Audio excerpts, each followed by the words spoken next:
Welcome to the Learning Pines YouTube. We hope this video helps. You'll start by preparing the app and device so Waze can save an address. Open Waze now. Once it loads, confirm GPS is accurate and permissions are granted, because Waze needs live location to validate addresses. Tap the search box at the bottom and type the street address or intersection. Use house numbers and city to narrow results. When a matching result appears, tap it to preview. Make sure the pin sits on the correct building before continuing. Once the address preview is up, tap the address card to reveal actions. This is where you add or edit entries. Choose Save to Favorites or directly set as home or work if appropriate, and pick or create a list so you can find it later.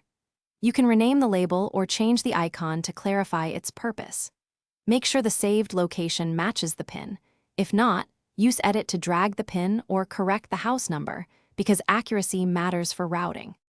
Finish by verifying the new address appears in Favorites or as home/work. Open the search menu and tap Favorites to confirm. If navigation routes to the wrong spot, reopen the saved card and choose Edit to adjust the pin or refine the address text, because small errors cause big detours. If saved places disappear, make sure you're signed in, update the app, and clear cache. These steps resolve most sync or display issues so your address stays accessible. Thanks for watching. Consider subscribing if we helped you.